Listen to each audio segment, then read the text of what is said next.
Last November, I turned off the highway into a two-pump gas station in the middle of nowhere at around 1:30 in the morning. The road had been long and monotonous, and exhaustion was beginning to weigh on me. The hum of my tires on the asphalt had become a lullaby, lulling me into a stupor. I guess I was kind of zonked from how tired I was, because as I drove my car up to the pump, everything seemed as normal as could be. My eyes were locked on the pump display as I filled my car up, trying my best not to go a penny over $30. The station's fluorescent lights flickered slightly, casting long shadows on the cracked pavement. It was only when I walked over to the kiosk to pay that I noticed something was off. The first thing that got my attention was how there was no one manning the kiosk. The counter, usually occupied by a bored attendant scrolling through their phone, was completely empty. At first, I just waited, thinking the employee was taking a quick bathroom break or something of that nature. I glanced around, taking in the empty lot and the cold stillness of the place. But then, as I started to look around, I realized the driver of the car at the pump in front of me was nowhere to be seen either.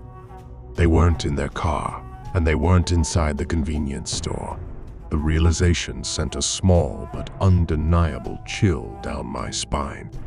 My first thought was that the driver and the gas station attendant must have been in the back of the store. Maybe they knew each other and had stepped out for a smoke. But then another thought crossed my mind, one that made my pulse quicken.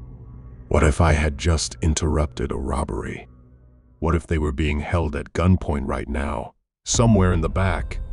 I hesitated, my hand hovering over the kiosk glass, debating whether to knock and call out for service. I remember turning to check out the car parked in front of me and thinking, if it's a Honda, then I'm getting out of here. Hondas are notoriously easy to steal, which would have made a robbery seem all the more plausible. But it looked to me like it was a 2011 3 Series BMW. Definitely not a car that was easily stolen or abandoned. While that didn't completely rule out the possibility of something sinister, it reassured me enough to go ahead and knock on the glass. Once, twice, 3 times. Each knock echoed eerily in the silence, making my skin prickle with unease.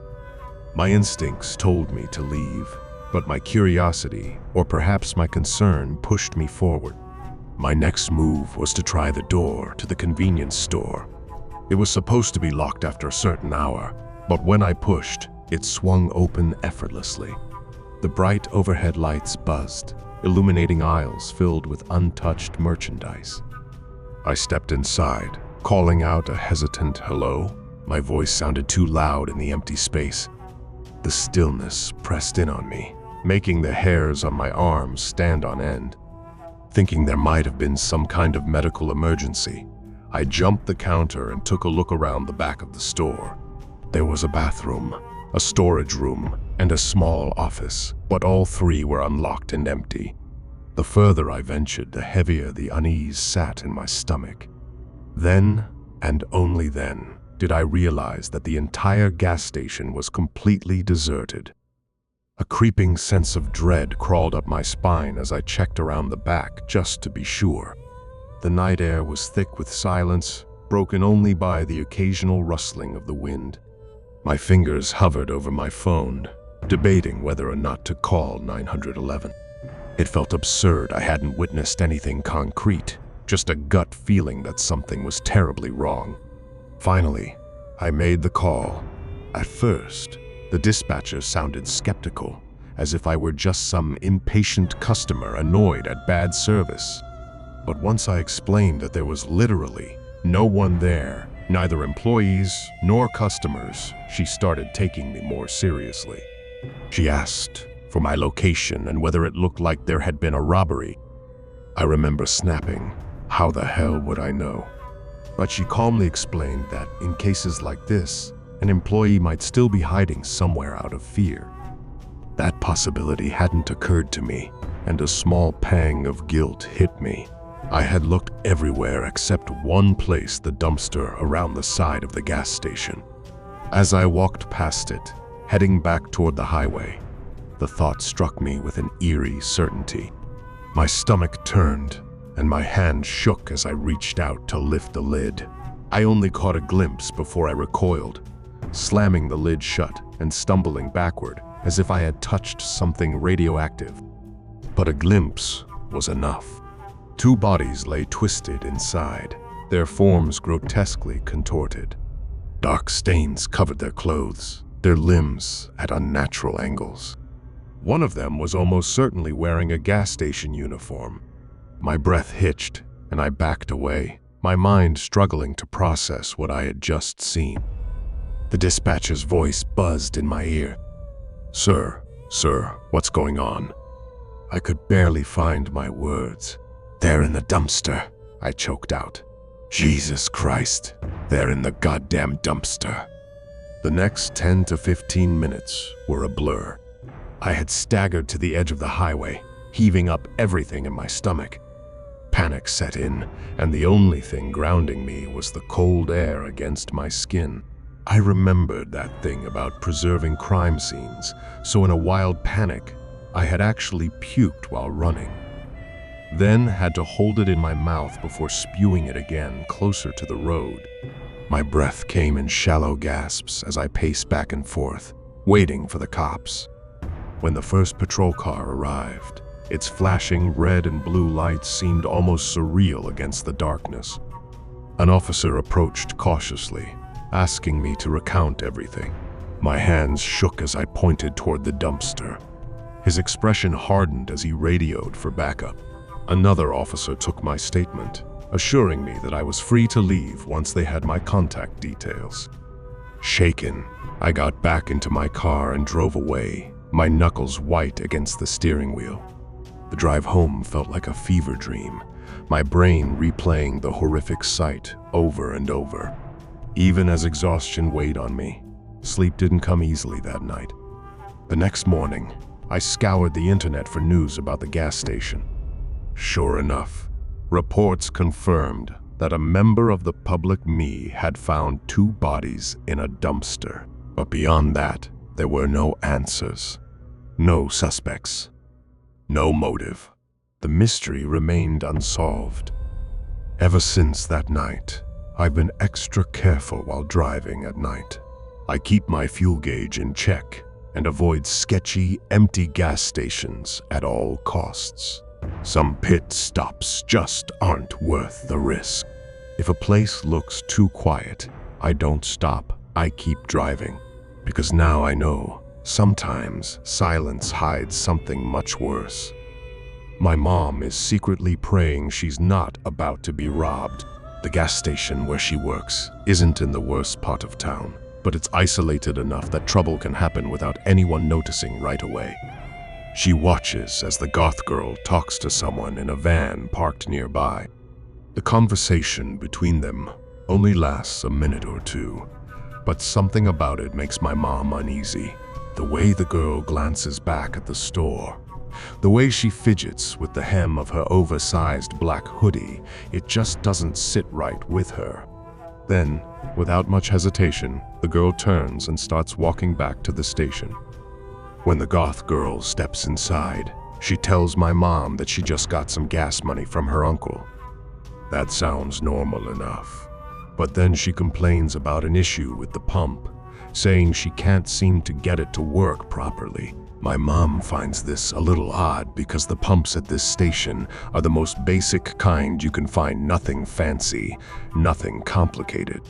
People rarely struggle with them unless there's an actual mechanical issue, and she hasn't had any reports of that today. The girl then asks my mom if she can come outside and help her. My mom pretends to be calm, though inside, her nerves are starting to fray. She doesn't want to seem paranoid, but there's something about this girl, something off. She tells the girl that she's not allowed to leave the station unattended. It's a store policy, and if she walks out, she could get fired. She suggests the girl try another pump, thinking maybe that will end the conversation. The girl insists she's tried all of them. She keeps repeating that she just can't figure out how they work. Her voice gets more urgent, more desperate.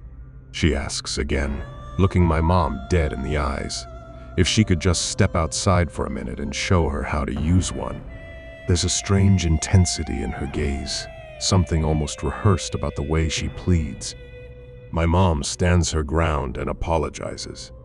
She tells the girl she really can't leave, but suggests she head up the street to the next gas station. They have multiple employees working at all times, so someone there should be able to help her. My mom hopes this will be the end of it, but instead of leaving, the girl's entire demeanor shifts. The goth girl lets out a frustrated whine like a child throwing a tantrum. Then, suddenly, she bares her teeth in a wide, forced smile that doesn't reach her eyes. "I'll only be gone a minute," she says, voice tight, almost hissing. "I really need your help." As she speaks, her teeth clench together, and she starts stomping her feet, like a toddler on the verge of a meltdown. Then, as if that wasn't unsettling enough, the girl's breathing changes. It becomes rapid, erratic, almost like she's hyperventilating. Her shoulders rise and fall. Her fingers twitch at her sides, and her nostrils flare as she breathes in and out, faster and faster. To my mom, it doesn't seem like frustration anymore. It seems like excitement, a sick kind of anticipation. At that moment, my mom's unease turns into full-blown alarm. She's no longer worried about offending the girl, she just wants her gone. With a calmness she doesn't actually feel, she gives the girl her coldest smile and says, "So, by the way, I saw you talking with your friends outside, and I already called the cops and gave them your friend's license plate number. They should be here in just a minute. They're so fast in this town." My mom is bluffing. Of course. She hasn't actually called the police, at least, not yet. But she hopes the girl will believe her. And luckily, it works. The goth girl's eyes widen slightly, her body tensing as if she's been caught in the act. Without another word, she turns on her heel and bolts out of the store.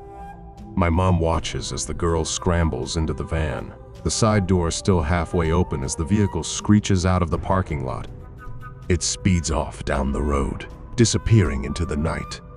Even after the van is gone, my mom stands frozen behind the counter, her heart pounding.